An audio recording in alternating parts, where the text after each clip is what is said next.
자, 내가 이제 심장이 보내는 마지막 경고 신부전이라고 했는데 그 신부전이라는 것을 아직 많은 사람들이 아직 모르고 있을 것 같아요. 이 신부전의 정의는 뭐죠? 우선 심장이 우리 몸에서 어떤 역할을 하는 장기인지를 알아야 되는데요. 네. 심장은 하나의 펌프 같은 거여서 우리 몸에서 혈액이 계속 순환할 수 있게 해주는 역할을 하고 각 장기에 필요한 혈액과 산소를 공급을 해주는 장기입니다. 심부전은 말 그대로 심장 기능 부전이라고 생각하시면 되고요. 심장의 구조적 또는 기능적 이상에 의해서 우리 몸의 각 장기가 필요한 만큼의 혈액이나 산소를 공급해주지 못하는 상태를 심부전이라고 합니다. 뭐 약간 쉽게 생각하면 이게 박동하는 힘이 떨어진 상태라고 보면 되는 거예요? 박동하는 힘이 떨어진 상태이기도 하고요. 네. 또 심장이 효율적으로 그런 펌프 기능을 못하는 상태를 의미를 하기도 합니다. 그러니까 아무리 박동이 좋아도 네. 그래도 피를 제대로 보내주지 못하는 경우들도 많이 있거든요. 그러니까 혈액이나 산소나 이런 것들이 공급이 제대로 안 된다 이런 그렇죠. 말씀이신 거죠? 네. 그러면 이것을 왜 이렇게 마지막 단계라고 하는 거죠? 그러니까 심부전은 말 그대로 심장 질환의 종착역이라고 불리는데요. 심부전을 일으키는 질환이 굉장히 다양합니다. 사실 심장도 뭐 판막 질환도 있고 부정맥도 있고 뭐 심근경색, 협심증 다양한 질환들이 다 심장에 생길 수가 있는데 그런 것들이 이제 극도로 나빠지는 상태로 진행하게 되면 심장의 기능이 떨어지게 되고 그로 인해서 심부전이 발생을 하는 겁니다. 심근경색이 생겼다가 후유증이 생기면 심부전으로 진행을 하는 거고 또 부정맥도 마찬가지로 심부전이면서 부정맥을 가지고 있는 상태가 되는 거여서 서로 다른 질환이 아니라 모두 같이 존재하는 질환이라고 할 수가 있습니다. 어떻게 보면 다른 장기에도 영향을 미치지 않을까요? 다른 장기에도 영향을 미치죠. 심장이 제대로 혈액순환을 못 해주다 보니까 네. 폐에 물이 차는 뭐 폐부종 이런 것도 생기고요. 어머. 그래. 간이 부으면 또 간 기능이 떨어져서 간경화로 진행을 하기도 하고 또 신장으로 충분히 피를 보내주지 못하면서 네. 또 신장 질환이 나빠지는 경우들도 생기고 다양한 다른 장기의 손상들을 일으킵니다. 그럼 아까 그 이제 여러 가지 뭐 심근경색이건 판막 질환이 이제 악화돼서 심부전 온다고 했잖아요. 그러면 이 심부전이 발생하는 최대 원인은 뭐예요? 최대 원인으로 따지자면 사실 고혈압을 제일 큰 원인으로 잡을 수가 있는데요. 왜냐하면 우리나라 전체 성인 인구의 약 30%가 고혈압이라고 알려져 있고 네. 그만큼 고혈압이 가장 흔한 심혈관 질환의 위험 인자인데요. 네. 혈압이 너무 높으면 심장이 그 압력을 이겨내는 정도로 더 강하게 수축을 해야 되는데 그냥 막 쪄야 되는구나. 그죠. 열심히 더 일을 해야 되는데 어느 정도 임계값을 넘어가면 그거를 이기지 못하고 심장이 퍼져버리는 아이고.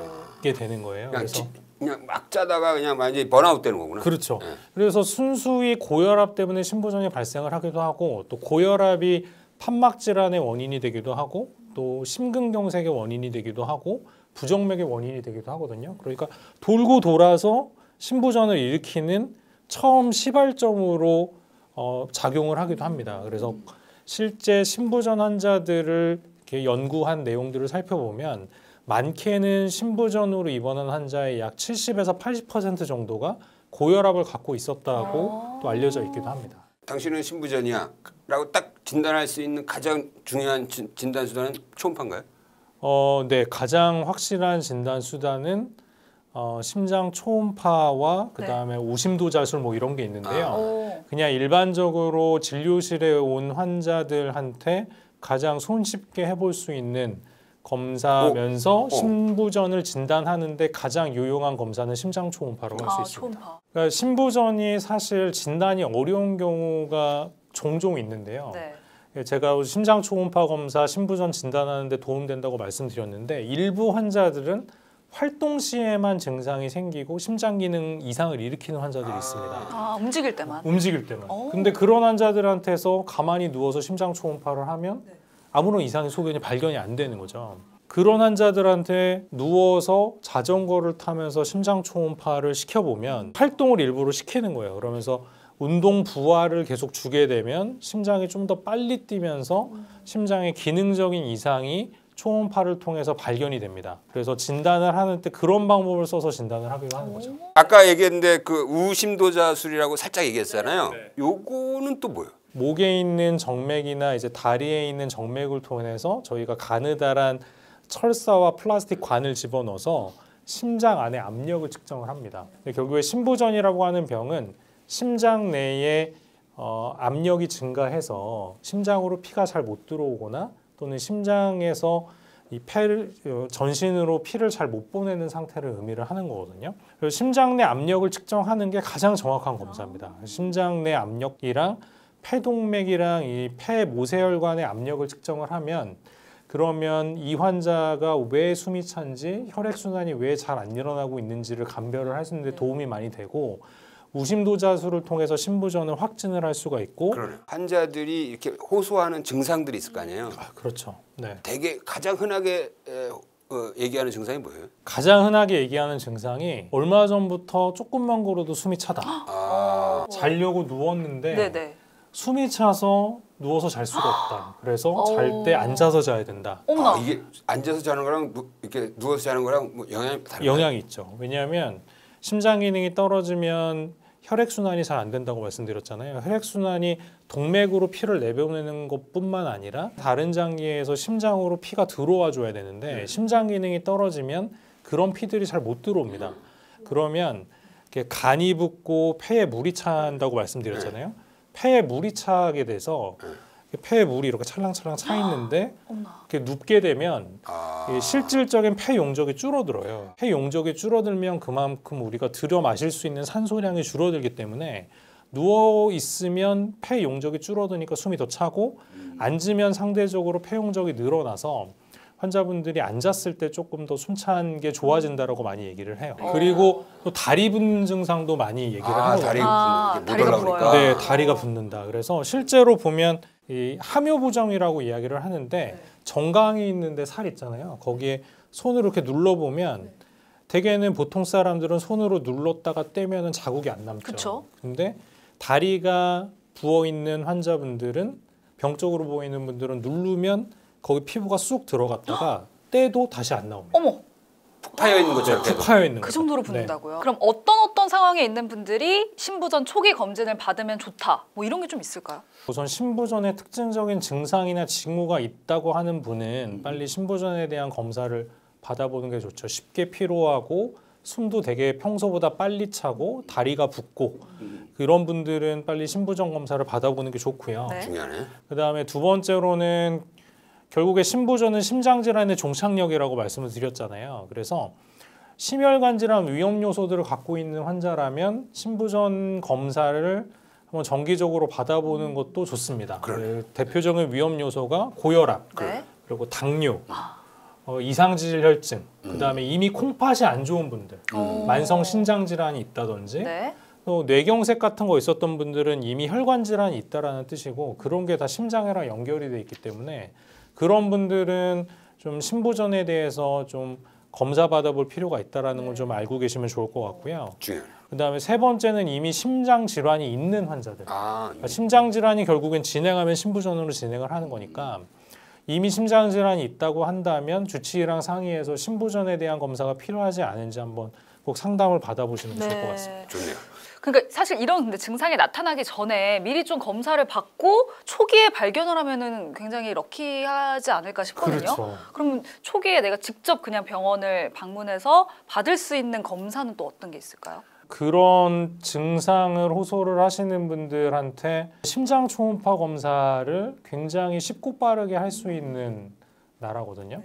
그리고 혈액 검사도 굉장히 쉽고요. 물론 심장 초음파를 제가 말씀을 드리긴 했지만 네. 모든 환자한테 다 사실 하기에는 좀 어렵고 비싼 검사기는 해서 우선 심부전이 의심이 된다고 해서 오시는 환자분들한테 엑스레이 검사에서 폐에 물 찼는지 정도 확인하고 그리고 심전도를 찍어봅니다. 심전도는 굉장히 쉽고 빠르게 할 수 있는 검사인데 심장에 이상이 있는 분들은 심전도에 어느 정도 나타나긴 하거든요. 근데 그게 심부전에 대한 특징적인 소견은 아니더라도 어쨌든 이상 소견이 보이면 심장에 좀 문제가 있겠구나 정도 생각을 의사가 해볼 수가 있고 또 환자분의 여러 가지 과거력이나 증상, 특징적인 증상이 있는지 또 심부전을 일으킬 만한 위험 요소들을 갖고 있는지 정도를 저희가 얘기를 들어보고 혈액 검사를 할 수가 있어요. 그럼 혈액 검사 중에 BNP 또는 NT-프로BNP라고 하는 혈액 수치가 있는데 그거는 심장에 무리가 와서 심장이 지금 힘들다라고 할 때 올라가는 혈액 검사 수치입니다. 그 수치가 올라가 있으면 심부전을 강력하게 시사를 하는 수치고요. 그 수치가 정상이다라고 하면 심부전이 아닐 가능성이 높기는 합니다. 그 검사에서 진짜 올라 있고 환자들의 증상이 특징적인 심부전 증상과 징후가 있다고 하면 그러면 저희가 심장 초음파 검사를 검사로 넘어가는 거죠. 이 심부전의 생존율이 암보다 더 낮다. 굉장히 무서운 얘기인데 네. 이건 왜 그런 거죠? 우리나라 건강보험공단 데이터를 가지고 분석을 해보면 심부전 환자가 진단받고 5년 동안의 생존율이 한 높게는 한 65% 정도, 외국 데이터를 보면 한 50에서 40% 정도로 알려져 있는데 이거는 폐암을 제외한 다른 암들과 비교했을 때 더 높은 사망률이에요. 왜 그러면 심부전 환자들이 이렇게 사망률이 높냐? 우선 첫째로 심장이라고 하는 장기는 우리 몸의 생명 현상을 유지하는데 가장 중요한 장기라고 볼 수가 있습니다. 심부전은 심장 질환의 종착역이라고 했잖아요. 이미 심장이 망가질 대로 망가진 상태라는 걸 의미를 하기 때문에 아무리 치료를 해도 계속 진행을 하고 회복이 잘 안 되는 거예요. 그러다 보니까 그만큼 많은 환자들이 심부전 진단받고 열심히 치료를 해도 사망률이 높을 수밖에 없는 겁니다. 심장 자체도 나빠져 있고 다른 장기들의 피를 보내는 역할을 하는데 그런 게 떨어져 있다 보니까 다른 장기들도 손상이 많이 돼 있는 거죠. 그리고 또 심부전 환자들이 고령인 또 환자분들이 많이 있어요. 고령이다 보니까 꼭 심장 때문이 아니더라도 다른 질환들을 동반하고 있는 경우가 많고 또 기본적으로 체력 자체가 떨어져 있고 컨디션이 저하되어 있는 환자들이 많이 있기 때문에 치료가 잘 안 듣는 경우가 많습니다. 이 심부전의 치료에도 네. 뭔가 많은 희망과 진전이 있을 것 같아요. 맞아요. 요즘 어떻게 치료합니까? 우선 심부전의 기본적인 치료는 약물 치료입니다. 심부전이라고 하는 병은 심장의 기능적 구조적 이상을 일으킨 상태인데 그런 상태가 계속 악화되고 반복되는 이유 중에 하나가 우리 몸의 여러 신경 호르몬의 이상 때문이에요. 교감신경이 상당히 항진돼 있다든지 또는 레닌 안지오텐신 시스템이라고 하는 거에 이상 때문에 그런 상황들이 더욱더 조장이 되는데 최근에 그런 교감신경과 그다음에 레닌 안지오텐신, 알도스테론 시스템을 조절하는 약제들이 많이 개발이 됐습니다. 그래서 2000년대 초반부터 현재까지 많은 약제들이 개발이 돼서 20년 전에 비하면 현재는 심부전 환자들이 회복되는 경우도 상당히 많아졌고 심부전의 생존율도 상당히 많이 향상이 됐습니다. 그럼 약물 치료 같은 경우에는 평생 해야 되는 건가요? 심부전 환자 중에 심장 기능이 많이 회복을 하기도 하거든요. 완전히 회복을 되면은 약제를 중단할 수 있을 것 같잖아요. 약제를 중단을 해봤더니 6개월 이내에 50%의 환자들이 다시 심장이 나빠졌어요. 그 연구 이후에는 현재로는 가능한 한 환자분들한테 최소한의 약제라도 유지를 하는 게 권고가 되고 있습니다. 사실 완치의 개념보다는 계속해서 관리를 해야 되니까 관리를 위해서는 약을 드셔야 되는 거죠. 자, 이렇게 약물 치료도 많이 발달했지만 결국에는 약물 치료도 안 되는 경우에 뭐 수술로 할 수 있는 방법은 없나? 만성 심부전이 쭉 진행을 하다 보면 일상생활이 힘들 정도로 심장이 나빠지는 환자분들이 있어요. 그런 환자분들은 병원에 입원해서 심장을 잘 뛰게 해주는 약을 계속 써야 되는 상태가 되는데 그런 경우를 중증 심부전이라고 합니다. 그런 환자분들한테는 현재로서는 치료 옵션이 2가지 정도 있는데요. 심장 이식. 두 번째는 좌심실 보조 장치라고 하는 엘바드라고 레프트 벤트리클라 어시스턴트 디바이스라고 하는 게 있습니다. 보조 장치를 넣는 보조 건가요? 장치죠. 보조 장치인데 심장 밑에 이렇게 설치를 하고요. 수술을 통해서 모터가 돌아가고 있어서 우리 몸에서 피를 일부 빼내서 글로 넣어주면 그게 펌프 역할을 해서 다시 몸으로 넣어주는 조그마한 모터를 몸에 달고 있는 치료가 되겠습니다. 심장 이식 가기 위한 중간 다리 개념이었는데 워낙 효과가 좋으니까 그냥 그렇죠. 이제는 데스티네이션 세라피로 그냥 그걸로 그렇죠. 끝내는 환자분들도 꽤 있습니다. 심장 치료를 해가지고 이제 집으로 이제 퇴원했어요. 잘. 그 집에 가서도 관리가 굉장히 중요한 거 아닙니까? 그렇죠. 자가 관리가 굉장히 중요합니다. 자가 관리라고 말씀드린 것처럼 본인이 본인 몸 상태를 우선 잘 알아야 돼요. 그래서 날마다 체중을 좀 재보시는 게 좋습니다. 심부전 환자분들은. 왜냐하면 심장 기능이 떨어지면 체액 불균형 상태가 돼서 몸에 수분 저류가 일어나 체중이 늘어나고 그런 게 진행되다 보면 이제 다시 숨이 차면서 심장에 무리가 오거든요.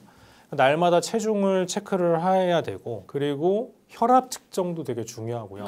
혈압이 너무 과도하게 높아지거나 이러면 심장에 무리가 오니까 심부전이 악화가 될 수가 있고 또 맥박도 너무 갑자기 빨라진다든지 이런 현상들이 자꾸 생기면 역시 심장에 무리가 올 수 있습니다. 반대로 심장이 너무 느리게 뛴다.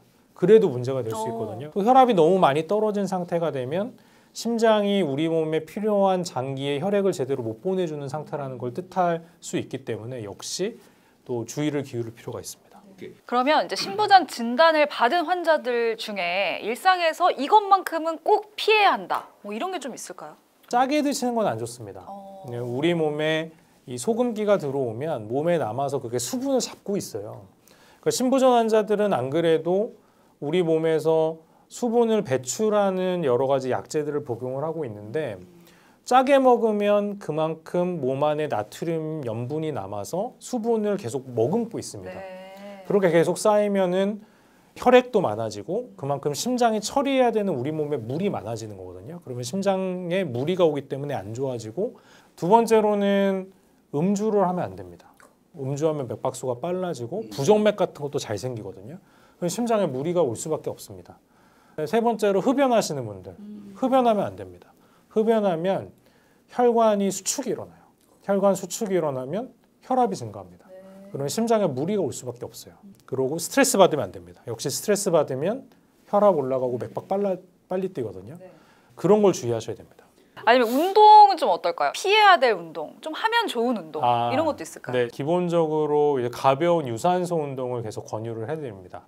그러니까 심부전은 결국에는 계속 안고 가야 되는 질환인데 심부전으로 인한 증상이 발생하지 않으면서 일상생활을 유지시키는 게 심부전 치료의 하나의 목적이거든요. 그래서 꾸준한 운동은 결국에는 일상생활을 하는데 더 삶의 질도 좋아지고 본인이 생활하기가 편해지거든요. 다만 너무 과격한 운동은 심장에 무리가 도리어 올 수가 있어서 그런 거를 조금 자제해달라고 말씀을 드리고 그런 운동보다는 근력 운동은 가벼운 아령 같은 거 이런 거 드시고 그 다음에 유산소 운동은 좀 빠르게 걷는 운동 정도 하시는 거를 권유를 해드립니다. 오늘 이찬주 교수랑 이런 신부전에서 얘기하다 보니까 나도 이제 운동을 좀 열심히 해야겠구나. 그리고 혈압 관리를 정말 철저히 해야겠구나. 이 신부전 예방을 위해서 좀 그런 생각이 들었어요. 맞습니다. 술도 좀 줄이시고요. 그래요. 네, 저희 구독자 여러분들께 끝으로 당부의 말씀 부탁드리겠습니다. 이 신부전 사실 누구에게나 갑작스럽게 찾아올 수 있는 질병입니다.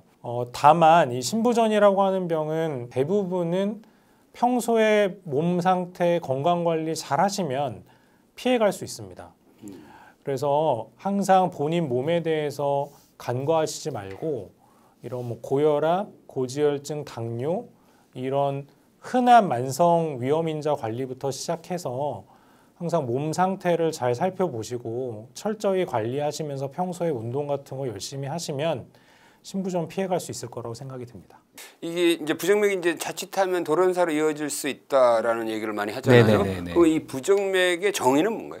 부정맥의 정의는 그 정상 맥박이 아니라는 그건데 정상 맥박은 보통 이제 맥박수가 한 60에서 100회 정도 이렇게 안정적인 상태에서 뛰는 거를 이야기를 하는데 100회 이상이거나 아니면 60회 미만으로 맥박이 느려질 때 저희가 부정맥이라고 이야기를 합니다. 60회 이하로 내려갔을 때도 부정맥이라고 맞습니다. 예, 그래서 느린 부정맥은 서맥이라고 저희가 이야기하고 빠른 부정맥은 빠른 부정맥 또 빈맥이라고 저희가 이야기를 합니다. 사실 제가 잠을 자다가 과음했을 때 심장이 너무 빨리 뛰어가지고 깼던 적이 꽤 많이 있거든요. 한 서너 번 정도. 그것도 부정맥이라고 볼 수가 있을까요? 음주 때문에 힘들어가지고 이렇게 그냥 단순히 맥박이 빨라졌을 가능성이 제일 많기는 한데 젊으신 분들에서도 과음을 많이 하게 되면은 그 심방세동이라는 부정맥이 이렇게 일시적으로 나오는 경우도 꽤 있습니다. 근데 저 같은 경우에는 다시 정상 맥박으로 돌아오긴 했는데 부정맥 갑자기 오면 돌연사로 이어질 수 있다 이런 이야기들이 있잖아요. 맞습니다. 어떻게 좀 이렇게 사망으로까지 이어지게 되는 건지요? 그 부정맥의 종류가 여러 개가 많이 있습니다. 근데 이제 앞서 말씀드린 음주하고 연관된 거는 심방세동이라는 부정맥인데 그렇지 않고 이제 급사하고 돌연사하고 연관되는 부정맥은 이제 심실 심실세동이라는 부정맥이 또 있습니다. 예, 심실세동. 그게 한문으로는 새가 간을 세 움직일 동인데 실제로 저희가 뭐 이렇게 동물의 심장을 이렇게 보면은 심장이 정상적으로 이렇게 뛰어야 되는데 이렇게 가늘게 움직이고 있습니다. 팔을 떠는 겁니다. 말 그대로 이제 심실에서 이렇게 움직이면은 심장의 펌프 기능이 안 되기 때문에 급사를 하게 되는 거죠. 그러니까 이게 정상적인 심장이라면 이완을 해서 피가 맞습니다. 들어왔다가 예, 예. 수축을 해서 피가 대동맥으로 나가줘야 맞습니다. 되는데 그 이완이 안 되는 거잖아요. 예, 이완도 안 되고 수축도 안 되고 이렇게 그냥 말 그대로 그거를 만들면 이제 예, 심장이 이제 그러다가 심장이 멈추는 건가요? 그냥 멈춘 상태인 거죠. 심실세동이 딱 발생이 되면 이제 제일 문제가 뭐냐면 우리가 이제 뇌로 심장이 피를 뿜어줘야 되는데 그래서 이제 그게 5분 이상 되면은 뇌에는 이제 완전히 손상이 돼가지고 그 돌아오더라도 식물일관으로 된다고 합니다. 심방세동하고 아래쪽에 심실세동하고는 다른 병이에요? 예. 심실은 아까 말씀드린 몸의 펌프 기능을 해주는 거니까 이 전체적으로 완전히 몸이 완전히 마비가 되고 막 뇌사가 될 수 있는 그 돌연사가 될 수 있는 개념이고 심방이라는 거는 밑에 심실은 작동을 합니다. 그렇기 때문에 펌프는 살아있는데 문제는 이제 펌프 전 단계에서 이게 피를 좀 담았다가 심실로 보내주는 거기가 이렇게 움직이고 있기 때문에 이제 혈전이 잘 생깁니다. 이건 피가 고여가지고 흐르지 못해서. 피라는 거는 이제 계속 흘러가야 맞습니다. 굳지가 않는데 이게 계속 이 상태에서 그냥 고여 있으니까 점점 피가 굳는 거죠. 네네. 심장 안에서 귀락을 해가지고 약간 이렇게 나와 있는 구조물들이 있는데 초음파 같은 걸 보면은 거기에 완전히 혈전으로 가득 차 있는 환자분들이 있습니다. 그게 흘러나와서 대동맥으로 가서 뇌로 가면은 바로 뇌경색이잖아요. 맞습니다.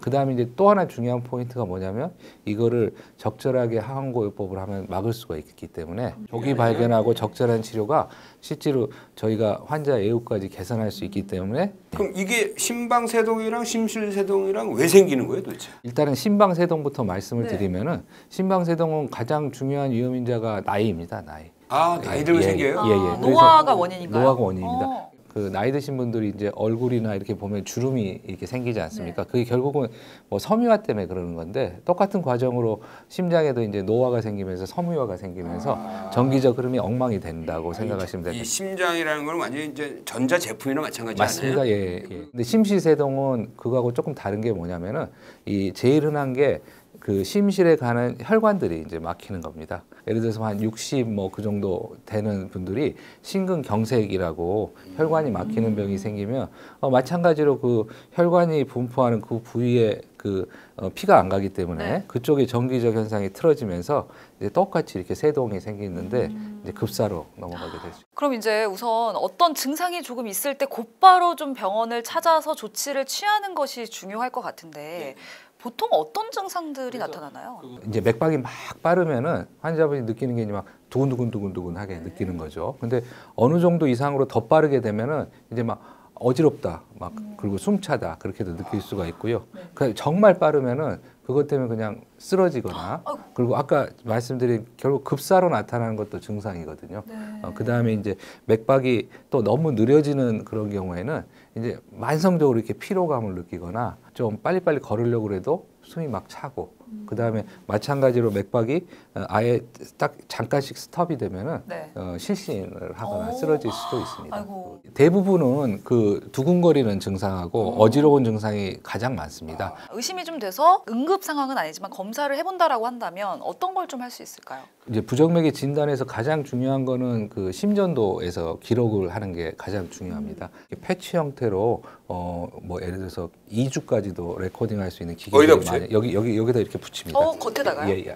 그 피부 위에다가 그거 붙이는 이유는 부정맥이라는 게 한번 왔다가 사라져서 그때 병원 왔을 때는 심전도가 정상이니까 맞습니다. 부정맥이 있었는지 안 있었는지 알 수가 없는 상황인데 요거는 24시간 심전도를 계속 리코딩하는 거죠. 맞습니다. 14일까지 레코딩하는 게 이제 패치 형태로 나온 게 있고 이 피부 밑으로 또 넣는 루프 레코드라는 장치가 또 있습니다. 그래요? 삽입을 하는 거예요? 예, 삽입을 하는. 그거는 며칠 가요? 그거는 한 3년 정도 저희가 쓸 수 있어요. 3년. 보통 환자들 중에는 이제 막 두근거리고 숨차고 막 죽을 것 같은 느낌이 오니까 그리고 내가 사라지면은 심전도는 정상이라고 하니까 되게 공황장애 이런 쪽으로 가는 경우도 있지 않을까요? 말씀하신 대로 많습니다. 그런 분들 특히 이제 공황장애까지 가는 경우가 저희가 이제 발작성 상심실성 빈맥이라고 정말 어린 연령에서도 발생할 수도 있고 50대, 60대에서도 또 생기기도 합니다. 그런 분들은 이제 증상이 계속 있는데 그게 시간이 길지가 않아가지고 계속 못 찾다가 정신과 공황장애 약을 먹다가 어느 순간에 발견해가지고 오시는 분들도 있고. 그럼 발작성 그 심실 그 부정맥인 경우에는 이 스마트워치가 도움이 되나요? 그리고 이제는 스마트워치를 하시면은 이 빠른 게 잡히기 때문에 그거를 갖고 오시면은 스마트워치도 있고 이런 비슷한 뭐 이렇게 레코딩하는 요만한 또 장치들도 회사에서 팔기도 합니다. 그래서 계속 두근거리면은 그런 걸 해보는 게 좋고 또 설령 그걸 안 하더라도 이렇게 본인이 이제 맥박수를 재가지고 정확하게 그 환자분들이 이야기를 해줄 때가 있거든요. 그런 정확한 상황을 이야기를 해주면은 저희가 이제 또 대처를 할 수가 있습니다. 부정맥도 아까 말씀하신 것처럼 여러 종류가 있잖아요. 치료의 기준도 있을 것 같아요. 경미한 거는 그냥 냅두지 않을까? 치료를 안 해도 되는 부정맥들이 그 카테고리가 쭉 있습니다. 뭐 대표적인 게 뭐 조기 수축이나 그런 것들은 치료를 할 필요가 없는 경우가 많고요. 근데 그렇지 않고 이제 뭐 심방세동이나 이런 것들은 뇌졸중이나 다른 문제하고 연관이 많기 때문에 꼭 치료를 해야 되는 거고 심실세동이나 이런 게 한번 발생이 되면은 한 3, 4년 사이에 뭐 한 20, 30% 이상이 또 재발할 수 있거든요. 예. 이건 치명적이니까. 맞습니다. 그래서 이제 저희가 제세동기나 이런 장치를 넣어서 예방하는 장치를 일단 그럼 합니다. 심방세동은 어떻게 치료합니까? 심방세동은 첫 번째가 이제 뇌졸중을 어떻게 예방할 거를 결정을 해야 됩니다. 혈전이 있는지 일단 뒤져봐야겠네요. 예, 혈전이 잘 생기는 그런 위험 인자를 가지고 있으신 분들이 있습니다. 고혈압이 있거나 당뇨가 있거나 아니면 또 나이가 아주 많거나 그런 분들은 그 혈전이 잘 생기기 때문에 그런 분들은 항응고요법을 꼭 해줘야 되고요. 피가 이제 끈적거리지 말라고 네, 약을 맞습니다. 써야 되는 거죠? 맞습니다. 예. 묽은 피를 만들려고. 예. 두 번째는 이제 이걸 정상으로 돌리는 치료.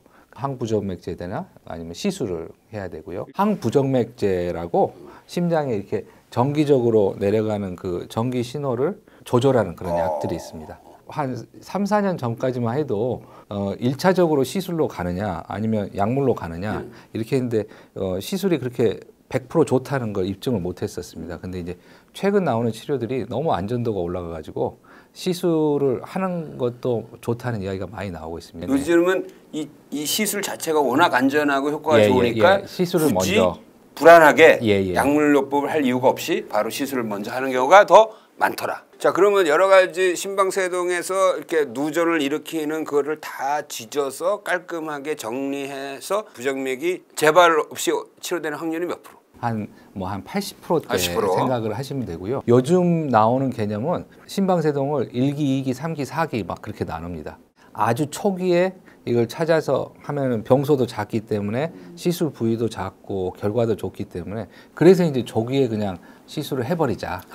그런 아이디어가 좀 많이 나오고 그럼 있습니다. 내가 조기에 발견하려면 어떻게 해야 돼요? 그러니까 비용 대비 제일 좋은 거는 이제 본인의 맥박 만지는 게 본인이 가장 직접 규칙적으로 이렇게 맥박이 뛰면은 여기 맥박은 그래서 여기 이렇게 해서 여기 저 손목에 한번 해주시겠어요? 손목에 여기를 이렇게 만지면은 이게 맥박이 만져집니다. 이게. 두 번째는 이제 요즘 혈압기가 또 다 있지 않습니까? 혈압기가 요즘은 맥박이 불규칙적이면 메시지가 뜹니다. 그래서 부정맥이 있는 것 같으니까 그걸 해라. 그다음에 이제 스마트워치가 요즘 너무 많이 막 보편적으로 쓰고 있으니까 스마트워치가 그 다음으로 이제 좋은 방법이다 말씀드릴 수 있습니다. 시술 자체 이름은 뭐라고 그래요?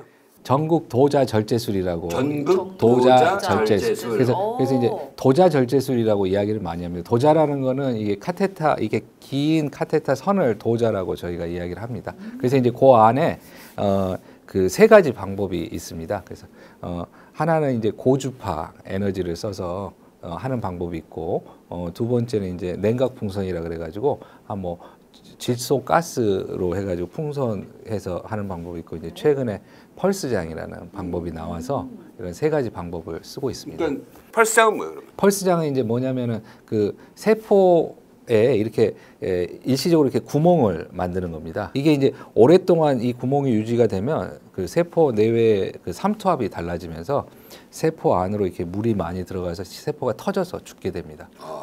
근데 이제 그게 심근세포나 그 주변에 있는 신경세포나 또 그 주변에 있는 뭐 식도나 이런 것들이 가깝게 있는데 거기에 필요한 그 펄스장 에너지가 다릅니다. 예. 그럼 이 펄스장 치료가 이제 가장 최근에 나온 치료법이죠. 그렇다고 생각하시면 됩니다. 이거의 그럼 최대 장점은 뭐예요? 안전하다고 말씀드릴 수가 있습니다. 기존에 이제 고주파나 냉각 같은 경우에는 식도 같은 게 손상이 될 수도 있고 조직에 협착이 올 수도 있고 그런 문제가 있었는데 냉각 같은 경우에는 그 횡격막 신경을 또 손상을 시키는 경우가 있었는데 이거는 이제 그런 게 좀 적다고 돼 있습니다. 그럼 완치가 가능한 건가요? 그렇죠. 조기에 하신 분들은 대부분 완치까지 갈 수 있습니다. 이게 한 번에 이걸 해결하기보다는 계속 꾸준히 그 교수님한테 정기적으로 방문해서 상황을 계속 검사를 받고 그래서 꾸준히 이어가는 게 굉장히 중요하다는 생각이 듭니다. 심실세동 치료는 어떻게 해요?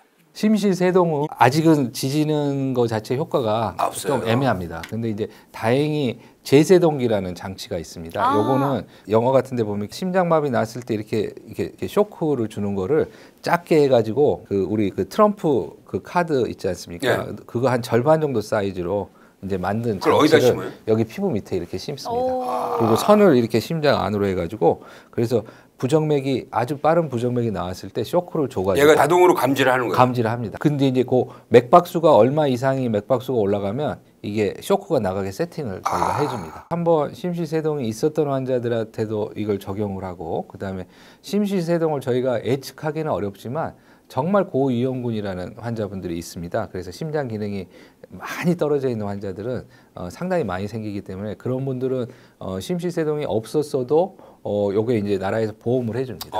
그래서 그런 분들은 그 1차 예방 목적으로 저희가 기계를 우리나라 좋은 나라예요.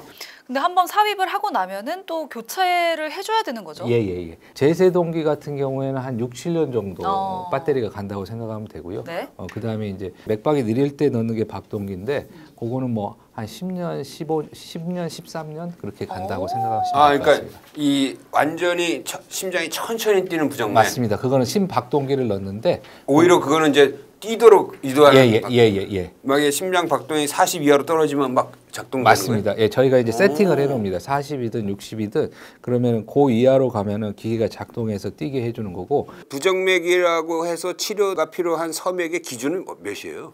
섬액이라고 이야기하는 거는 아까 60회, 뭐 50회 그렇게 이야기를 잠깐 드렸고요. 근데 이제 치료가 필요한 거는 맥박수가 많이 떨어지면서 본인이 증상이 맞아야 됩니다. 심장이 멎는 거는 한 3초 이상으로 멎으면서 본인이 그때 막 어지럽고 그런 증상이 있어야지만 그거를 이제 저희가 치료를 한다고 말씀드릴 수 있습니다. 심실세동도 좀 조기에 발견해서 이런 제세동기 치료나 이런 걸 하면은 재발 없이 잘 지낼 수가 있는 건가요? 그러니까 말 그대로 이제 심실세동은 한 번이라도 나오면 그 사망이기 때문에 제세동기는 그걸 막아준다고 생각하시면 될 것 같고 그렇지만 이제 횟수를 줄여야 되기 때문에 저희가 약물 치료나 시술 가지고 그걸 횟수를 줄이는 방법이 있습니다. 심실세동 환자 이제 재성이 넣었어요. 네네. 그런데 근데 부정맥 생기면 자다가도 애가 알아서 딱 쏴주는 쏴주는 거예요. 겁니다. 그럼 환자들이 깨나요? 깰 수도 있고 그냥 모르고 잘 수도 있고 심지어 어떤 분들도 있었냐면 고등학교 선생님, 체육 선생님이신데 겉에 보면 막 건장해요.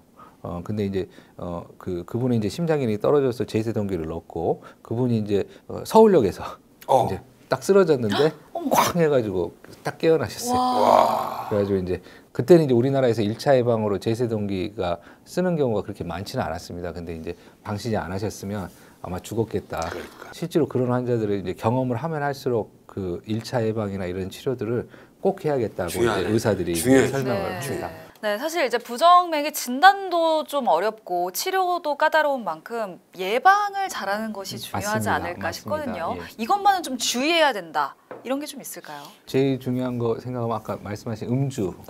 그런 것도 중요하다고 할 수 있습니다. 그리고 이제 그 외의 것들은 적당하게 운동도 해야 되고 잠도 잘 자야 잠도 되고. 잘 자야 됩니다. 그리고 스트레스 적게 받고. 스트레스도 진짜 그런 건강한 생활 습관을 이렇게 이제 가져야지 그 심방세동뿐만이 아니라 이제 다른 모든 심장병이나 모든 병들이 다 한꺼번에 된다. 결국에는 우리 몸을 위한 좋은 생활 습관이 심장에도 좋고 부정맥 예방에도 맞습니다. 좋고 또 다른 병에도 다 좋고 다 연결되는 거다. 이렇게 받아들이면 되겠네요. 네. 끝으로 저희 구독자 여러분들께 당부의 말씀 부탁드리겠습니다. 부정맥 질환은 꼭 치료 가능하다고 이제 말씀드릴 수가 있습니다. 그리고 잘 관리를 하면은 아주 건강한 생활을 하실 수 있다 그렇게 말씀드립니다. 이제 심혈관 질환이 이제 암 다음으로 사망원이 2위잖아요. 그 중에서도 제일 핵심적인 질환이 이제 협심증. 이게 정의가 어떻게 됩니까? 협심증이라는 거는 사실 가슴이 아프다는 거거든요. 네. 근데 가슴이 왜 아프냐면은 거기 혈관이 있는데 그 혈관이 좁아지게 되면은 심장 근육으로 가는 근육이나 영양분이 부족함으로 통해서 이제 허혈이 발생하고 그걸로 인해서 심장에 이제 통증이 오는 질환을 통틀어서 협심증이라고 얘기를 하고 있습니다. 사람들이 일단 가장 헷갈리는 게 협심증하고 그러면 심근경색증하고 도대체 무슨 차이냐? 네. 그러면 심근경색증이 발생하기 전이 협심증이에요? 질환은 생기는 기전은 똑같거든요. 네. 동맥경화라고 그래서 동맥벽에 여러 가지 노폐물들이 쌓여가지고 혈관이 좁아지는 병인데 기전이 약간 좀 다릅니다. 그래요? 예. 협심증은 이게 서서히 좁아져서 혈류 자체가 이제 내가 원하는 만큼의 혈액량이 와야 되는데 그렇게 못 오는 경우, 피가 못 오는 경우죠. 그러니까 좁아져 있고 그렇죠. 서서히 좁아진 거예요. 그렇죠. 서서히 좁아진 거. 근데 심근경색은 보통 우리가 급성 심근경색이라고 그러죠. 그래서 그거는 혈관벽이 갑자기 탁 파열이 되면서 혈관이 갑자기 막힘으로 인해서 생기는 질환. 하나 또 다른 점 중에 하나는 협심증은 혈류량이 서서히 좁아지니까 심장 근육 자체의 손상이 적어요. 근데 심근경색 같은 경우는 갑자기 확 오니까 심장 조직이 쉽게 말하면 죽는 병이죠. 괴사가 일어나서 좀 더 심각한 거네요. 더 심각하죠. 근데 일단 통증을 호소한다 이렇게 말씀해 주셨는데 실제로 병원을 찾는 환자분들이 어떤 통증, 어떤 증상을 좀 호소하면서 오시는지 궁금해요. 첫 번째로 제가 말씀드릴 수 있는 거는 가운데나 약간 왼쪽에서 나타나는 증상이고요. 네. 앞서서 말씀드렸다시피 이렇게 혈류 흐름에 장애가 생겨서 생기는 거기 때문에 통증 자체가 꽉 조이는 것 같거나 혹은 고춧가루를 살짝 뿌린 그건 화한 느낌을 갖거나 이런 꽉 막힌 느낌을 갖는 통증입니다. 또 하나의 특징은 이 증상이 언제 유발이 되느냐가 중요하거든요. 네. 그러니까 이 전형적인 흉통은 운동을 하거나 혹은 스트레스를 받거나 움직이면은 흉통이 와요. 그리고 보니까 너무 아프니까 쉬면은 좋아져요.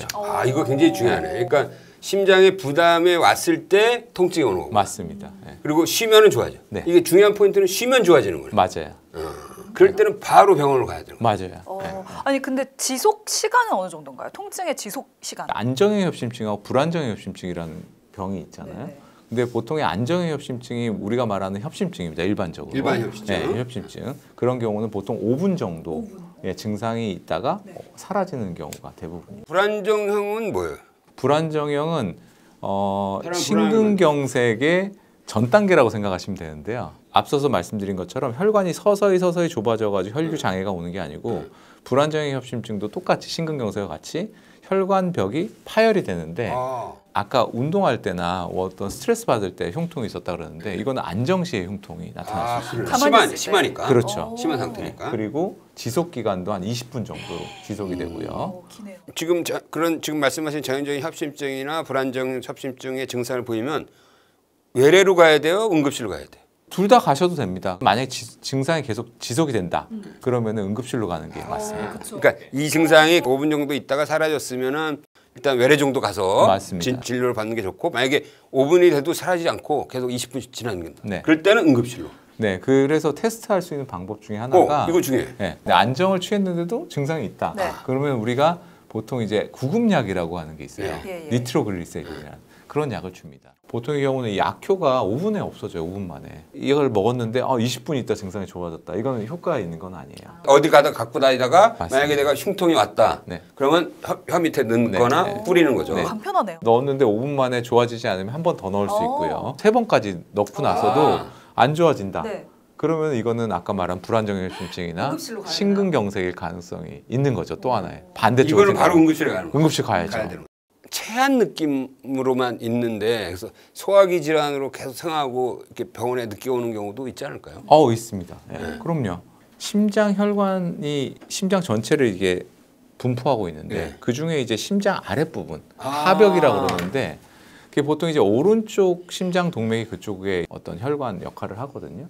근데 거기에 문제가 생기면은 흉통 위쪽에 이 부분의 흉통보다는 이 아래쪽 거기에 이제 어떤 통증이 생기면서 나타나는 경우가 있습니다. 그런 경우도 협심증의 가능성을 생각하고 네. 진료를 받는 게 좋겠다. 네, 그런 거죠. 네.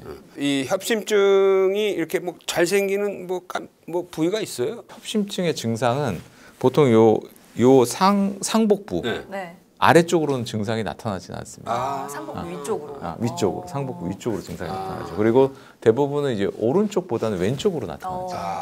주로 좀 잘 발병하는 나이대나 성별도 있을까요? 보통의 경우는 뭐 남성에서 여성보다는 2~3배 정도 높다고 알려져 있고요. 이게 만성 질환이다 보니까 보통의 경우는 60세에서 65세 이상이 되면 보통 이제 더 이제 빈도가 증가. 중년층. 그렇죠. 네. 예. 그럼 협심증이 좀 의심된다 이렇게 해서 병원을 찾아간다면 어떤 좀 검사가 이루어지게 되나요? 안정형 협심증은 결국 심장이 좀 빨리 부하가 걸리는 환경이기 때문에 많이 하는 검사, 운동 부하 검사라든가 부하를 시켜서 부하 심초음파라는 게 있어요. 뭐 자전거 타면서 초음파를 찍는다든가 혹은 우리가 심장 관류 스캔이라 그래서 사진을 찍는 거거든요. 심장에 피가 어느 정도 모자란지를 이제 직접 볼 수 있는데 그건 우리가 아데노신이라는 약물이 있어요. 그런 약물을 줘서 약물 부하를 시키는. 약물이 그 혈관을 좀 좁게 하나 보죠? 그게 혈관을 확장시키는 약이에요. 그 약은. 멀쩡한 혈관은 확장이 확 되는데 좁아진 혈관은 확장이 덜 되니까 그거를 조금 더 이제 그런 효과를 확대시켜서 검사를 하는 검사입니다. 지금 말씀하신 거로 보면 우리가 이제 거의 많은 사람들이 1년에 한 번씩 건강검진을 받잖아요. 그러면 그 건강검진 받는 거에서는 이런 운동부하 검사나 이런 것들이 없기 때문에 건강검진에서 내가 정상이라고 해서 그거 방치하면 안 되는 거네. 최근에는 저희가 심장 CT 촬영을 굉장히 많이 합니다. 관상동맥 촬영. 근데 그 관상동맥 촬영에도 크게 2가지가 있거든요.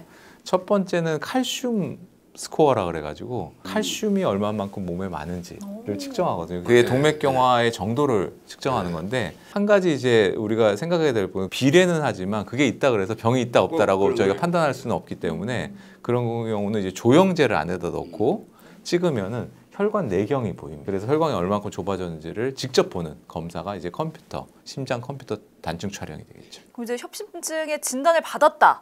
그럼 치료는 어떻게 좀 이루어지게 되나요?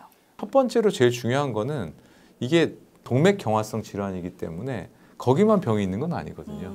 그래서 결국 전체로 다 조절을 해야 되기 때문에 저희가 약물 치료해야 되는데 잘 아시는 것 같이 아스피린 계열의 항혈전제, 피를 좀 묽게 하는 그 약하고 두 번째로 중요한 약은 심장이 결국은 운동을 좀 덜하게 하면 증상이 덜 생길 거 아니에요. 그 베타 차단제라는 게 있습니다. 그래서 심장의 백박수를 줄이고 심장이 수축 정도를 이제 줄여주는 약물이고요. 또 하나는 심장이 일을 하면서 이게 수축을 많이 하는데 대동맥이라고 하는 나가는 통로가 있는데 그 통로가 좁아지면은 일을 더 많이 해야 되거든요. 그러니까 결국 그 통로를 혹은 관상동맥 자체를 넓혀주는 이런 치료가 이제 혈관 확장제. 그리고 마지막으로 중요한 약제가 아시겠지만 스타틴이라는 약제는 콜레스테롤을 낮추는 약이에요. 그래서 그런 약제들이 이제 기본적인 약물 치료의 어떤 기본이 되겠습니다. 아무래도 그 협심증 환자는 동맥경화가 원인이니까 나쁜 LDL 콜레스테롤이 확실히 높죠. 네네. 그 환자들 대부분 높습니다. 대부분 높으니까 그를 낮추는 스타틴을 복용을 시키는 거죠. 그럼 이 협심증의 이 고위험군이라고 하면 누구예요? 이제 가족력이 굉장히 중요해요. 가족력. 가족력이 중요하고요. 고혈압, 뭐 고지혈증, 가족력, 65세, 당뇨, 뭐 이런 것들이 굉장히 흡연자 맞습니다. 아까 이제 여러 가지 약물을 하면 그 약물을 제대로 쫙 복용하면은 더 이상 악화는 안 돼요. 일반적으로는 악화는 되지 않습니다. 아까 말한 협심증 같은 경우는 증상이 어느 정도 조절이 됩니다. 그래요? 근데 이제 불안정의 협심증이나 심근경색으로 넘어가는 이런 단계가 되면은 약물로 가지고 조절이 좀 어렵습니다. 그런 경우에는 이제 수술을 하게 되는 건가요? 그래서 저희가 혈관 조영술, 심장 혈관 조영술을 하게 됩니다. 보통의 경우는 적어도 50%, 70% 이상 혈관이 좁아졌을 때 저희가 혈관 확장술이라는 걸 하는데 풍선을 부풀려 가지고 혈관을 넓히는 거고요. 근데 대부분 풍선만 해가지고 다시 혈관이 이제 어떤 탄성이 있기 때문에 다시 좁아지거나 찢어지거나 이런 일이 생기거든요. 그래서 보통의 경우는 거기다 스텐트라는 철망으로 된 스텐트를 넣어서 지지 역할을 해주는 역할을 하고 있습니다. 그 요즘 스텐트는 이제 그 약물이 코팅된 스텐트잖아요. 그게 항암제인가요? 항암제? 최근에는 대부분 이제 면역 억제제. 거기다 면역 억제를 왜 발랐어요, 그러면? 면역 억제제나 항암제의 가장 큰 특징 중에 하나는 그 세포가 계속 자라는 걸 억제하거든요. 그 금속망 사이로 살이 이제 돋아 나올 거 아니에요. 그렇죠. 그걸 억제하는 거죠. 그걸 그 면역 억제제를 발라놓으면 그게 없어져요. 없어지는 거죠. 이야, 근데 이제 계속 신기하네. 발라놓는 건 아니고 신기해. 이게 보통 한 3개월에서 6개월 정도만 그게 약물이 나오고 그 이후로는 이제 나오지 않게. 그 3살 돋는 게 그 3개월에서 6개월 사이니까 대부분 초기에 많이 넣으니까. 초기에 네, 넣고 스텐트 시술하고도 약물 치료는 꼭 해야 되는 거죠. 그럼요. 네. 이건 스텐트 치료하고 관련 없이 스텐트는 제일 좁아진 혈관을 넓혀주는 효과를 가지는 거고요. 그래서 심장 근육 자체 허혈을 해결해 주는 거고 나머지 동맥경화의 치료에 있어서는 약물 치료가 꼭 필요합니다. 그러니까. 네.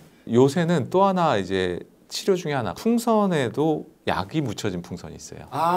이야. 그래서 이렇게 좁아진 데를 살짝 피는데 여기에 약이 묻혀져 있죠. 네. 치약 바르듯이 그냥 딱 안에다 붙이는 거예요. 붙이고 그러면 다시 또 살이 안 자라게 그런 치료가 있고요. 신기해. 아니 근데 이렇게 시술을 하고 나면 완치했다 이렇게 좀 판정을 내릴 수가 있나요? 사실은 완치라는 표현은 좀 애매할 수 있고요. 왜냐하면 이 질환이 만성 질환이기 때문에 계속 나이를 들고 우리가 혈관을 사용하다 보면 이제 문제가 생기거든요. 혈압이나 당뇨처럼 계속 조절을 하고 관리해야 되는 질환이다. 평소에 생활 속에서 좀 주의해야 될 점이 있을까요? 제일 중요한 거는 제가 보기엔 규칙적인 운동.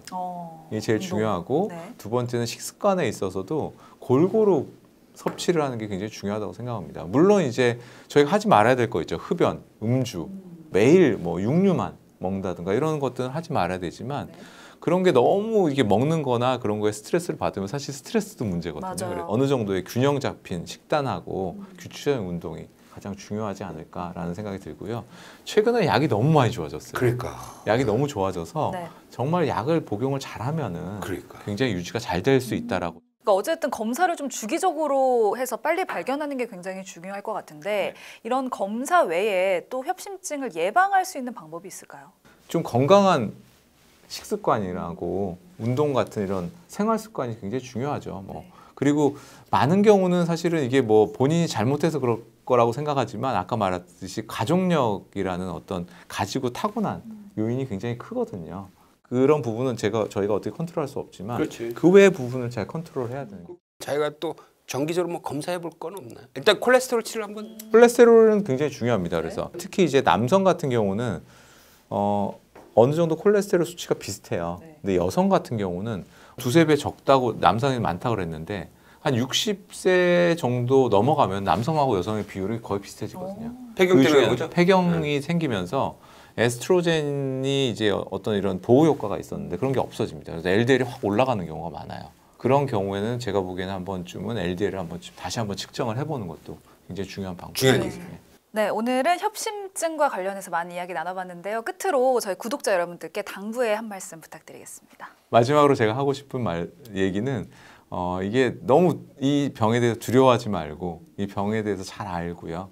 근데 두 번째는 이 병을 치료한 다음에도 규칙적인 관리나 규칙적인 운동이 굉장히 중요하고 균형적인 어떤 식단과 그다음에 의사 처방에 잘 따르면은 사시는 데 있어서 크게 문제가 없을 거라고 저는 확신하고 다시 한번 말씀드릴 수 있을 것 같습니다. 좋습니다. 되게 이제 심장 질환 하면은 되게 심근경색증, 뭐 협심증 이런 정도로 많이 알고 있는데 이 심장 판막 질환 하면 아직 뭐 많이 생소하게 여기시는 분들이 많을 것 같아요. 일단 기본적으로 심장 판막 질환이란 이건 뭔가요? 심장 판막 질환에 대해서 말씀드리려면 우선은 심장 판막이 뭘 하는지부터 저희가 설명을 드려야 될 것 같습니다. 심장이 하는 역할은 우리 몸의 펌프 역할이죠. 피를 전신으로 짜서 보내주는 역할을 하게 됩니다. 그런데 만약에 심장이 우리 다른 전기 모터 펌프처럼 한 방향으로 계속 윙 돌아가는 펌프라면 사실은 판막이 필요가 없거든요. 근데 심장이 우리 몸으로 피를 보내는 기전이 이 심장이 수축을 하고 이완을 하는 과정을 계속 반복합니다. 그러니까 심장이 피를 담을 때는 이완을 했다가 짜줄 때는 수축하거든요. 그래서 피가 나가게 되는데 만약에 심장에 판막이 없다면 심장이 짤 때 피가 양쪽으로 다 나가버리겠죠. 그리고 심장이 이완할 때는 양쪽에서 피가 다 들어와서 심장이 계속 헛일을 하게 되거든요. 그래서 이 심장이 단방향 모터가 아니라 이렇게 수축했다 이완하는 구조로 되어 있기 때문에 들문과 날문에 이제 문이 있어야 됩니다. 심장은 바로 그 들문 날문의 판막이 역할을 해주면서 피가 한 방향으로 흐르게 해주는 역할을 하게 됩니다. 그러니까 심장에 어떤 문이 있는데 그 문의 역할을 하는 게 판막이고 여기에 문제가 생기면 이제 질환이 되는 거죠. 해부학적인 얘기로 하면은 심방에서 심실로 날아가는 그 판막은 뭐라고 부르죠? 심방과 심실 사이의 판막, 그거를 크게 통틀어서 방실 판막이라고 하는데 그게 왼쪽에는 승모 판막이라고 하고요. 오른쪽은 삼천 판막이라고 합니다. 그러면 요 심실에서 대동맥으로 나가는 판막은 뭐죠? 그거는 대동맥과 사이에 있다 그래서 대동맥 판막. 대동맥 판막. 그리고 오른쪽은 폐동맥으로 가거든요. 그러니까 폐동맥 판막. 그럼 이제 정확히 어떤 문제들이 생기게 되는 건가요? 문의 역할이라는 게 뭐가 있을까요? 잘 열려야죠. 그렇죠. 열어주고 닫혀주는 역할이죠. 그래서 잘 안 열리면 우리가 그걸 협착증, 잘 안 닫히면 역류증 이렇게 부릅니다. 그럼 보통 어떤 증상들을 호소하시나요? 숨찬 게 아마도 대표적인 증상이라고 말할 수가 있습니다. 잘 피가 나가지 못하면 전신으로 피가 못 가니까 그것 때문에 전신 무력감도 들 수가 있고요. 네. 승모 판막이 좁아져 있다. 그러면 심방에서 심실로 피가 못 넘어가거든요. 그러면 그 못 넘어간 압력은 다 폐 쪽에 쌓이게 되거든요. 정체되겠죠. 그렇죠. 그럼 폐에 물이 차게 되니까 숨이 찹니다. 또 역류가 돼도 마찬가지거든요. 역류가 돼도 그 뒤쪽에 있는 그 챔버로 그 계속 피가 넘어가게 되기 때문에 역시 또 숨찬 증상이 많이 생기게 되고요. 그렇게 되다 보면은 또 붓는 증상들, 그러니까 부종, 숨차는 증상, 전신 무력감 대부분 이런 것들을 호소하시고 이런 것들이 심장을 크게 만들면 부정맥이 또 유발되거든요. 그럼 부정맥에 의한 두근거림 같은 증상도 나타날 수 있습니다. 근데 이게 판막이라는 게 무슨 전기 제품처럼 갑자기 탁 스톱이 되고 이런 게 아니라 뭔가 계속 서서히 너덜거리든지 서서히 딱딱해지지 이런 과정을 거칠 거 아니에요. 맞습니다. 그럼 환자들은 그걸 다 그 안에서 적응하고 살다가 거의 마지막에 숨차고 이러지 않을까? 맞습니다. 네. 대부분의 환자들은 만성적인 경과로 오시는 경우가 대부분이고요. 그런데 급성인 경우가 몇 가지 있습니다. 이제 그게 뭐냐면 감염성 심내막염이라는 병이 있거든요. 그러니까 판막에 균 덩어리가 붙어서 판막을 파괴시키는 병인데 균이 달라붙어서 판막을 망가뜨리기 때문에 금방 판막이 역류증이 유발될 수가 있습니다. 김철춘 기자님께서 말씀하신 대로 대부분의 판막 질환은 천천히 진행하다가 이제 마지막에 심장이 버티다 못했을 때 이제 증상이 나타나는 경우가 많습니다. 그러니까 초기에는 좀 무증상인 경우가 네, 많다는 맞습니다. 거죠. 초기부터 한 중등도 이상까지 대부분 무증상인 경우가 많고요. 우리 몸에 보상 기전이 작동하거든요. 그래서 증상이 나중에 생기는 게 나쁜 게 아니라 심장이 어쨌든 이걸로도 잘 살아가실 수 있게 보상을 했기 때문에 증상이 늦게 나타난다 보시게 됩니다. 그렇게 이제 증상이 생겨서 온 경우는 이제 만성으로 해서 늦게 발견된다고 그랬잖아요. 그러면 좀 조기에 발견할 수 있는 방법은 없을까요? 정기적으로 초음파를 해본다든지 정기적으로 보시는 그 가정의학과 선생님이나 주치의가 있는 게 좋습니다. 주치의 선생님이 청진을 해보면요. 유의한 역류나 협착이 있으면 청진해서 소리가 납니다. 그러니까 좁은 데로 이렇게 바람을 불면 피리 소리 같은 게 나잖아요. 그리고 역류된다 그러면은 그 피가 거꾸로 훅 들어오는 소리가 나거든요. 그러면 이거 심장에서 잡음이 들립니다 하고 그 다음 진료를 권고하게 되는 경우가 많습니다. 어떻게 보면 심장 판막도 약간 퇴행성 질환이라고 할 수 있잖아요. 이게 나이 들면서 왜 판막 질환이 생기는 거예요? 이 판막에 어떤 변화가 오는 거예요? 이것도 노화 때문에 그런 그건 이렇게 생각하시면 될 것 같아요. 좋은 차를 10년 이상 15년 몰았다. 그랬을 때 보면은 아니 이 부품이 왜 망가지냐? 오래 타셨으니까 차가 좋아서 망가지는 겁니다. 그러니까 퇴행성 질환이라는 게 결국은 그 오래 잘 몸을 관리하고 사셨기 때문에 생기는 거죠. 이걸 오래 쓰다 보니까 결국 판막이라는 게 계속해서 스트레스를 받거든요. 그래서 이게 70대, 80대 되면은 판막도 일종의 노화의 변화로 망가진다 이렇게 보시면 되겠습니다. 자, 그러면 이제 환자가 이제 약간 판막 질환 의심해서 이제 왔어요. 그러면 그 다음에 검사는 어떻게 진행하는 거예요? 이제 환자가 숨이 차서 오셨다. 그러면은 제일 먼저 의사들이 청진을 좀 하죠. 또 심전도도 도움이 되는 경우가 많습니다. 판막이 역류가 있거나 좁아져 있으면 심장이 커지거든요. 그러면 심전도에 전기적인 변화가 생깁니다. 그걸 보면 이 심장이 왜 이렇게 심전도가 변화가 생겼지? 혹시 판막 질환이 아닌가 생각할 수 있고요. 그런데 이게 판막이 어디가 세고 얼마나 세고 이게 어떤 변화를 유발하고 있는지를 가장 정확하게 볼 수 있는 검사는 심장 초음파입니다. 심장 초음파. 네, 그래서 판막 질환이 의심되면은 거의 모든 환자에서 다 심장 초음파를 하게 되고요. 심장 초음파는 정확하게 판막 질환의 정도, 어떤 판막이 문제인지 그로 인해서 심장에 어떤 문제가 생겼는지를 거의 대부분 다 평가할 수 있습니다. 일단 그럼 협착 얘기해 볼까요? 협착이 있어 보니까 심각해. 이럴 때는 어떻게 해야 하나요? 협착은 일단은 특히 더 약이 없습니다. 역류든 협착이든 아까 말씀드린 대로 그 전에 있는 방에 피가 쌓이게 되잖아요. 네. 저희가 지하철을 탔다고 생각해 볼까요? 한번 지하철을 탔는데 문이 반밖에 안 열려요. 그러면은 이 지하철로 계속 운행을 해야 될 때 어떻게 하면 될까요? 계속 압력이 올라가잖아요. 이 안에 사람들이 못 내리니까. 요 방에 있는 사람 수를 줄여주면 되거든요. 못 들어가게 하면 되거든요. 그게 이뇨제거든요. 그러니까 이뇨제는 소변으로 이제 물을 빼준다고 생각하시면 될 것 같아요. 그래서 심장 안에 있는 물의 양을 좀 줄여주는 거죠. 그러면은 압력이 좀 떨어질 수 있겠죠. 이뇨제 같은 것들이 좀 도움이 될 수가 있습니다. 근데 근본적이진 않겠죠, 당연히. 문을 고쳐야 되죠, 이거는. 또 하나 저희가 쓸 수 있는 약들이 베타 차단제 같은 약들을 쓰거든요. 베타 차단제는 심장이 좀 느리게 뛰게 하고 덜 세게 뛰게 하는 약이거든요. 그러면 심장한테 안 좋은 거 아닌가 하지만 문이 안 열리는 상태에서 여기에다가 막 많은 사람들이 힘을 줘서 더 나가려고 그러면 압력이 더 올라가겠죠. 그러니까 좀 릴렉스 시키는 겁니다. 근본적인 치료 계열로 가려면 어떻게 해야 됩니까? 근본적인 치료는 결국은 판막을 좁아진 건 열어주고 역류되는 거는 고쳐야 되겠죠. 그렇지. 역류부터 얘기합시다. 네. 승모판막 역류증은 중증에 있고 증상이 있으면 이제 치료를 해야 되거든요. 승모판막 역류증의 가장 좋은 치료법은요. 수선하는 겁니다. 수선. 수술로 수선하는 거죠. 판막은 자기 판막이 제일 좋거든요, 무조건. 만약에 자기 판막을 잘 재단하는 재단사가 잘 해가지고 원래처럼 만들어줄 수 있다면 수선하는 게 무조건 좋거든요. 성형이네, 성형. 판막 성형술 이꼴 판막 수선술입니다. 수선술. 네네. 그래서 그 과거에 비해서 심장 수술의 그런 위험도가 많이 줄어들었거든요. 옛날에는 뭐 지금도 하시는 70년대, 80년대 지내신 분들 수술하시고 두 번째 수술하시는 분들 하면 절대 안 하려고 그러시거든요. 그때 너무 고생하셔가지고. 근데 요즘에는 수술하시면 일주일 안에 대부분 퇴원하시거든요. 세브란스는 어떻습니까? 그 수선술을 잘하는 서전이 있나요? 있습니다. 그래서 저도 자신 있게 수선을 보내거든요. 자, 그럼 그 단계에서 이제 수선이 가능했으면 이제 수선하는 게 좋고, 맞습니다. 만약에 수선도 불가능해. 교체해야 된다. 교체해야죠. 교체. 협착은 수선이 별로 없거든요. 네. 그럼 이제 고민이 시작됩니다. 왜냐하면 환자 나이가 몇 살이냐부터 이제 시작을 저희가 고민이 들어요. 요즘에는 우리나라 분들은 85세 막 90세 사시기 때문에 한 번 더를 항상 생각해야 되거든요. 근데 또 재밌는 거는요. 조직 판막을 젊은 나이에 넣을수록 빨리 망가져요. 연세 드시면 드실수록 덜 망가지거든요. 그래서 일단은 좀 70대 정도는 조직 판막 많이 넣습니다. 그러면 이제 그건 통째로 갈아 끼는 거죠? 그렇죠. 제가 이제 말씀드릴 게 이분한테 판막을 치환한다면 조직 판막으로 할 것이냐 기계 판막으로 할 것이냐 두 가지 고민이 있거든요. 저희가 조직 판막으로 판막을 수술하잖아요. 그러면은 뭐 여러 가지 고민들을 많이 하거든요. 뭐 돼지 판막도 갖다 써보고 소의 심장막을 싸다가 그거를 여러 가지로 처리해서 어떻게든 버티게 하는데 수명이 보통 한 10년, 15년 정도라고 생각하거든요. 그거밖에 못 써요? 못 씁니다. 조직 판막. 젊은 사람들은 조직 판막 넣으면 곤란한 경우가 많겠죠. 그럼 기계 판막 넣으면 되지 않냐? 근데 기계 판막은 기계 판막 나름대로의 문제가 있습니다. 기계 판막은 그 수명이 거의 반영구적, 수명이 긴 대신에 와파린이라는 피 묽게 하는 약을 계속 드셔야 되거든요. 근데 이 와파린이라는 약이 피를 묽게 하기 때문에 출혈 위험이 올라가고요. 약 농도가 사람마다 다 다릅니다. 그거를 정기적으로 와서 피 검사를 계속하면서 내 용량을 계속 바꿔가면서 먹어야 됩니다.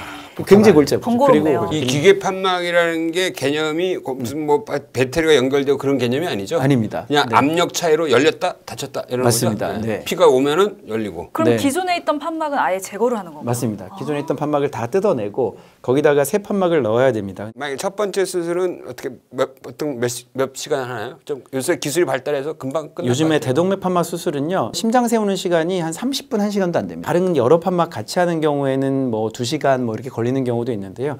딱 심장 수술하는 시간은 1시간에서 2시간 정도인 경우가 그 많습니다. 사람들이 잘 오해할 수 있는데 심장에서 세우면 죽잖아. 그러니까 바깥으로 이제 심장을 피를 밖으로 돌리는 장치를 해놓고 심장을 딱 세우는 거지. 그러니까 맞습니다. 쫙 돌리고. 그러니까 심장 딱 세워놓고 막 빨리 수술하는 거야. 거기다. 네.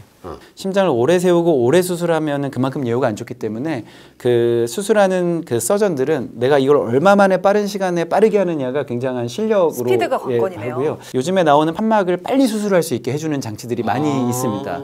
시술만 발전하는 게 아니고요. 수술도 지금 굉장히 많이 발전하고 있습니다. 그럼 이제 비수술적인 치료는 정확하게 어떻게 좀 이루어지는지 짚어주시면 좋을 것 같아요. 과거에는 시술이라는 게 별로 없었거든요. 과거에 시술은 뭐가 있었냐면 승모 판막 협착증, 그게 류마티스성 판막 질환 때 많이 생기거든요. 풍선을 넣어서 판막을 찢어주는 시술이었어요. 근데 그게 근본적으로 판막을 치료해 주는 게 아니고요. 어떻게 보면 약간 시간 벌어주는 시술입니다. 찢어줘서 한 10년 잘 지내시고 그 다음에 수술하는 시기를 좀 늦춰드리는 거였는데요. 근데 시술이 본격적으로 이제 도입된 게 10년, 20년 안쪽이거든요. 조직 판막을 잘 말아서 넣는 기술이 생긴 거죠. 그래가지고 판막 안에다가 그냥 피는 겁니다.